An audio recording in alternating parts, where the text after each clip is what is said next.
안녕하세요. 동글아빠입니다. 오늘은 121회 2교시에 대해서 강평을 한번 해보도록 하겠습니다. 각 문제에 대한 강평에 앞서서 문제를 한번 읽어보면서 어떤 식의 문제인지 어떤 유형인지 한번 같이 읽어보도록 하겠습니다. 자, 1번 석회암 공동지역 기초 설계를 위한 현장 조사와 보강 방안에 대하여 설명하시오. 요거는 이제 아주 일반적인 문제예요. 공동에 관한 문제이기 때문에 석회암 공동. 요거는 그리고 119회 4교시의 2번과 상당히 유사한 문제였습니다. 그리고 요 문제는 아주 일반적인 것이기 때문에 어떻게 왁구를 잡아가냐, 요런 문제라고 할 수 있겠습니다. 자, 2번 구조물별로 발생하는 지방공학적 아칭 현상에 대하여 설명하시오.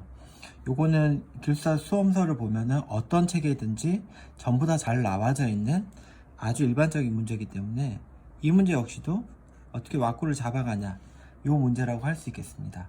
자, 3번 흑막이 구조물 해석 방법 중에 탄성법과 탄소성법에 대하여 다음 사항을 설명하시오. 1번 탄성법과 탄소성법의 기본 과정, 그리고 해석 모델. 그 다음 2번 탄소성법의 소성 변이 고려 여부에 따른 토합의 적용 방법. 이 문제는 약간의 원리가 있고요. 그리고 약간의 원리를 제외하고는 또 이 문제도 왁구의 문제였다고 할 수 있겠습니다. 자, 4번 보강띠로 얕은 기초의 하부 지반을 보강한 경우 다음 사항을 설명하시오. 기초 지반의 파괴 형태, 그리고 기초 하부의 중심선에서 거리 x만큼 떨어진 깊이 z에서 발생하는 전달 능력. 자, 이 문제는 조금 원리가 있고요. 그리고 나머지는 왁구의 문제라고 할 수 있겠습니다. 이 문제는 사실 원리에 가깝죠. 자, 5번 나툼과 NMT의 기본 원리에 대하여 설명하시오. 문제는 원리라고 되어 있지만은 이거 원리 해봤자 사실 일반적인 상식에 관한 사항이죠. 그래서 이것도 저는 왁구라고 생각을 합니다. 자, 6번 토양오염 복원 방법. 이 문제는 교사 서적에는 있지만은 다들 이거를 뭐 걸르시거나 아니면 이제 뭐 해도 기본적인 내용 정도만 알고 계셨을 거예요. 그래서 요거를 어떤 식으로 이쁘게 풀어가냐, 지방공학적으로 왁구의 문제를 할 수 있겠습니다. 그래서 6문제를 살펴봤는데요. 원리가 있는 문제는 3번과 4번을 제외하면 없습니다. 그래서 토지 및 기초길사 공부를 시작을 하실 때 원리 위주로, 이론 위주로 공부하시기보다는 일반적인 문제에 대해서 왁구를 잡아가는 연습을 먼저 하시고 시간을 내서 원리라든지 이론에 대해서 추가 학습을 하시는 방향이 제가 항상 말씀드리는 길사의 공부 범위와 방향을 정하는 방법입니다. 그래서 쉬운 이론과 쉬운 내용에 대해서, 흐름에 대해서 먼저 학습을 하시고 나중에 원리라든지 이론에 대해서 학습을 하시면은 학습하시기도 수월하시고 나중에 성과도 더 좋을 것 같습니다. 자, 그래서 요선 문제를 보니까 제가 봤을 때는 요거 난이도 한 중간 정도이지 않았을까 생각이 듭니다. 자, 그러면은 각 문제에 대해서 강평을 시작해 보도록 하겠습니다. 자, 1번 석회암 공동지역 기초 설계를 위한 현장조사와 보강 방안인데요. 문제는 현장조사, 집안조사를 말하는 거겠죠. 집안조사와 기초 구조물에 대한 보강 방안에 대해서 답을 쓰면 되는데 바로 이제 본론부터 달려가기보다는 제가 첫 번째 장에 엑스트라를 좀 쓰라고 그러잖아요. 그러면은 문제에 나와 있던 일반 사항, 여기에 대해서 이제 엑스트라가 좀 나오면 좋은데요.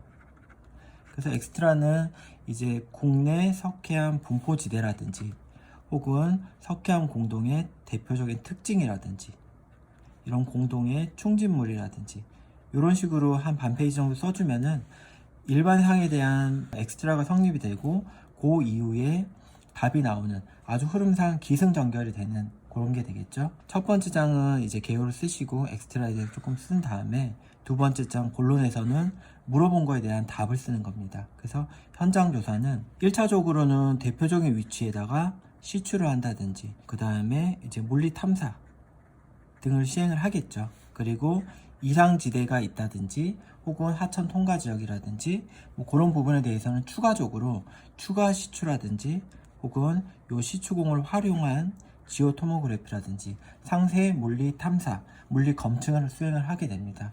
그래서 1차, 2차 이런 식으로 현장 조사에 대해서 흐름을 가져가시면 됩니다. 현장 조사에 대해서 시추, 물리탐사, 물리검증 뭐 이런 식으로 그냥 나열식으로 쓰기보다는 이렇게 구분을 해서 써주시는 게 수험자 입장에서도 쓰기도 쉽고 답안을 검토하시는 혹은 채점하시는 위원들도 뭔가 구성에 대해서부터 흐름까지 모든 거 알고 있구나 라고 느끼실 거니까 이렇게 흐름을 가지고 쓰시면 좋을 것 같습니다. 그리고 두 번째 문제, 보강 방안에 대해서 물어봤는데 이것도 마찬가지예요. 보강 방안은 이제 뭐 CGS 충진공법이라든지 그라우팅이라든지 아니면 뭐 말뚝을 하고 기반을 한다든지 이런 나열식보다는 보강 방안은 직접 기초와 그리고 말뚝 기초에 대해서 나눠서 설명을 합니다. 그리고 또 직접 기초에서는 얕은 부위에 공동이 존재하는 경우, 깊은 경우에, 그리고 또 요걸 놔두면은 공동이 큰 경우, 작은 경우 이런 식으로 분류를 하는 거죠. 그래서 처음에 엑스트라부터 물어본 문제에 대해서도 구성이 있고 왁구가 있고 흐름이 있는 식으로 답안을 전개하는 겁니다. 그래서 제가 자꾸 왁구 하는데 이 왁구라는 게 모든 사람이 쓰는 내용은 똑같은데 이걸 어떤 식으로 답안을 풀어내느냐, 고득점을 받기 위한 전략을 말씀드리는 거예요. 그러니까 다른 학원의 어떤 강사님들처럼 이 문제는 뭐 어떤 원리를 가지고 뭐 그런 거보다는 제가 실질적으로 말씀드리는 이런 왁구라든지 구성, 대제목 이런 식이 훨씬 도움이 되지 않을까 저는 생각을 합니다. 자, 그래서 1번은 뭐 다들 잘 쓰셨을 거니까 이렇게 하고요. 이제 2번 강평 해보겠습니다. 자, 2번 구조물별로 발생하는 지방공학적 현상에 대해서 설명하시오. 자, 지방공학적 현상, 구조물별로 요거는 이제 너무 일반적인데요. 가시설에 일어나는 현상, 그죠? 그 다음에 보강통벽이라든지, 그 다음에 소일 네일링이라든지, 혹은 뭐 성토 지지 말뚝이 됐든, 그 다음에 터널이 됐든, 댐이 됐든, 요건 아이템이 상당히 많습니다. 그래서 요 중에 요걸 전부 나열식으로 쓰면서 기본 개념이라든지 원리, 그래프에 대해서 다 썼을 때 3페이지 이내로 들어오면은 다 쓰는 게 좋고요. 그게 아니면은 몇 가지, 주요한 몇 가지만 잡아서 이런 원리랑 곁들여서 쓰시면은 결국에는 왁구의 문제입니다. 그래서 뭐 2번은 쓰시는데 크게 무리가 없으셨을 것 같습니다. 자, 3번 이어서 보겠습니다. 흑막이 구조물 해석 방법 중에 탄성법과 탄소성법의 기본 가정과 해석 모델인데요. 누구나 다 알고 있을 거예요. 그래서 응력 변형률 곡선에서 탄성 같은 경우는 정확하게 비례관계가 아니지만은 응력과 변형이 비례관계라고 가정을 하고, 응력이 없어지면은 이제 소성 변이가 남지 않는 이 상태를 우리는 탄성이라고 말하고요. 탄성법의 기본 가정이 되고요. 그리고 탄소성법은 소성 변이를 고려한 그런 기본 가정이 되겠죠. 그래서 똑같이 응력 변형률 곡선인데 정확하게 비례관계가 아닌 것을 인정을 하고, 탄성 범위를 넘어서면은 변형 경화라든지 완전 소성이라든지 변형 연화를 고려한 이런 기본 개념을 가정을 가지고 있습니다. 그리고 이 기본 가정에 따라서 해석 모델이 달라지는데요. 이런 탄성법 같은 경우는 일반적으로 타우 이퀄 C 플러스 시그마 V의 탄젠트 파이라는 이런 일반적인 전당 강도 모델을 사용을 하고요. 탄소성법 같은 경우는 이제 벽체에 작용하는 응력 더하기 지보공에 작용한 하중은 초기 지압에서 집안의 부담 하중을 빼는 랭킨 리잘에 의한 해석 모델이 적용이 되는 겁니다. 1번은 이런 내용에 대해서 이제 풀어서 좀 쓰시면 되고요. 자, 2번 탄소성법의 소성 변이 고려 여부에 따른 토합 적용. 이것도 뭐 얘기가 비슷한데 고려 여부니까 중제목은 당연히 미고려시, 그 다음에 고려시 이런 식으로 나오면 되겠죠. 그래서 미고려시 같은 경우는 예전에 고전 토합, 쿨롱이라든지 랭킨 토합의 삼각형 토합을 말하는 거고요. 혹은 경험 토합이 될 수도 있겠죠. 미고려시는 이렇게 쓰시면 되겠고, 그리고 고려시는 아까 여기서 말했던 랭킨, 리잘에 의한 방법으로 이제 변이와 응력 관계를 고려한 이런 방법이다. 그래서 이런 탄소성 해석법에 대한 내용을 조금 써주시고 하면은 괜찮을 것 같습니다. 자, 3번은 이렇게 마치고요. 4번 한번 보겠습니다.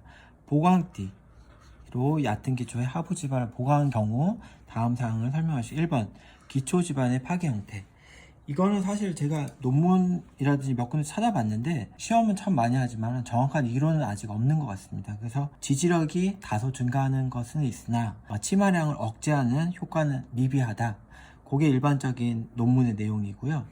그러니까 기초 지반의 파괴 형태는 원래는 뭐 국부 전단 파괴 형태였는데 지지력이 보강되니까 뭐 전반 전단 파괴로 흘러가더라. 이런 식으로 답안 흐름을 가져가면 되고요.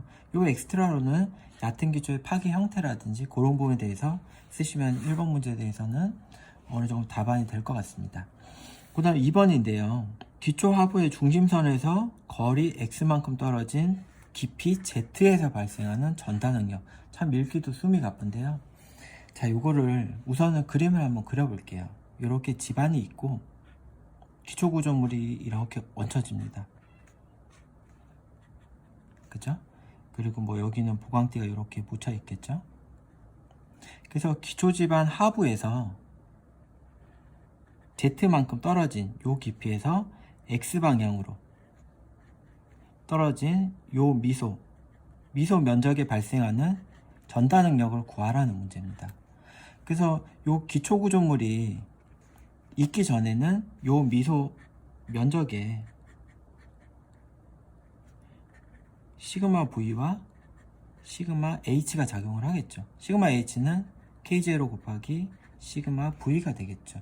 이런 상태가 되고, 그리고 요 기초 구조물이 얹혀진다면은 지중력 증가 공식에 따라서 플러스 델타 시그마 V가 되고 플러스 시그마 델타 H가 되겠죠. 그래서 요 값들에 대해서 모아원을 그리는 거예요. 자, 시그마 타우. 그래서 요 집안 속에 있으면은 이제 큰 응력, 최대 중력이 연직 방향이 되겠죠. 그래서 요 부분이 요거, 그러니까 시그마 V 플러스 델타 시그마 V가 요 중력, 최대 중력이 되고, 요 수평 방향, 요게 최소 중력이 되겠죠. 그래서 시그마 H 플러스 델타 시그마 H가 되고, 이렇게 모아원이 그려지겠죠. 그래서 요 미소 면적 파괴가 세타로 파괴가 된다면은 요 중심에서 2세타 되는 요 포인트가 요 지점에 작용하는 응력과 전단 응력이 되겠죠. 요게 2세타법으로도 구할 수 있고, 혹은 도해법도 있었고, 그죠? 그리고 극전법도 있습니다. 그래서 답안을 이런 식으로 흐름을 가져가시고 쓰시면 됩니다. 사실 이게 뭐 어렵다면 어려울 수도 있는데요. 전단 응력에 처음에 나오는 요 모아 응력, 요 모아원을 그릴 줄 알고, 그 다음에 지중력 증가량에 대한 이런 내용을 알고 하면은 뭐 사실 써나가는데 문제가 없을 것 같고요. 제가 풀이한 이런 식으로 답안을 썼다면은 최소한 9점 정도는 나오지 않을까 싶습니다. 그래서 토질 및 기초결사의 원리, 이론이 항상 어렵다라고 하시는데, 사실 제가 말씀드리는 이 정도 수준으로만 답안을 써도 점수가 충분히 나오니까 어려운 이론과 원리는 버리시되 이런 기본적인 것만 조금 가져가시면 좋을 것 같습니다. 자, 이어서 5번 보겠습니다. 나튼과 잘 안 보이네요. NMT입니다. NMT의 기본 원리에 대해서 설명하세요 라고 되어 있는데, 나트륨은 기본 원리가 그거죠. 지방과 구조물의 상호작용으로 인해서 지보제를 댈 시간적 여유가 생기는 거죠. 그래서 안반 반응 곡선이 나와야 되고, 혹은 지보제라는 게 나와야 되고요. 그 다음에 계측 수행에 따른 뭐 설계 변경이라든지 그런 내용이 나오면 되고요. 반면에 NMT는 상세한 지반 조사, 얘는 Q 시스템으로 분류를 하고, 나트륨은 보통 RMR 분류를 해서 그 보강 패턴을 결정을 하죠. 그래서 NMT는 상세하게 지반 조사를 해서 지보량에 대해서 상세 설계 수행한 후에 시공을 한다 개념이고 원리가 되겠고, 요게 이제 나트륨하고 비교되는 부분이 되겠습니다. 그래서 이런 기본 원리에 대해서 설명을 하시고, 그리고 이어서 두 공법의 특징이라든지, 그리고 뭐 설계 시공 시 고려사항에 대해서 쓰시면은 좋은 답안이 될 것 같습니다. 자, 이어서 6번 보겠습니다. 토양오염 복원 방법에 대해서 설명하시오 라고 되어 있는데요. 토양오염 복원 방법은 상당히 많습니다. 거의 한 20가지 되는데 이 중에 집안공학적인 내용을 엮어 쓸 거는 제가 봤을 땐 사실 잘 없어요. 그래서 집안에 대해서 이제 투성이 있냐 없냐 뭐 그런 얘기랑 관련해서 쓸 수는 있겠지만 그냥 토양오염 복원 방법에 대해서 그냥 충실하게 쓰시는 게 좋지 않을까 생각을 합니다. 제 서브노트에 나와 있는 몇 가지만 소개해 드리면은 토양 세척이라든지 진공 추출이라든지 바이오 벤팅이라든지 그 다음에 뭐 파쇄 방법, 그 다음에 뭐 활성탄, 역삼투라든지 치환공법 이런 방법들이 있겠죠. 그래서 이런 거에 대해서 개요도라든지 특징이라든지 이런 거를 엮어서 쓰시면 될 것 같습니다. 이상으로 121회 2교시에 대해서 강평을 마치겠는데요. 제가 토질 및 기초기술사로서 학습 방향을 다시 한번 말씀을 드리자면은 굳이 어렵게 1장부터 차근차근 하면서 원리, 이론에 대해서 알아가야 되고 그걸 알아야 토질기술사가 된다라고 생각을 하시는데 사실은 그렇지 않다라는 것을 제가 문제풀이를 계속 하면서 제가 증명을 해드리고 있습니다. 결국에는 왁구를 어떻게 잡아가냐의 문제고요. 이런 구성을 어떻게 하냐 이런 문제입니다. 나중에 기술사 시험을 합격하고 나신 후에 이런 원리에 대해서 대학원을 가시든지 박사과정을 하시든지 그때 보완을 하셔도 되니까요. 기술사 공부는 쉽게 하시고 쉬운 범위 내 학습을 하시고 답안지 쓰실 때도 편안하게 이렇게 흐름만 가져가서 쓰시면 좋은 결과가 있으시라고 생각을 합니다. 자, 이상으로 2교시 강평을 마치겠습니다. 고맙습니다.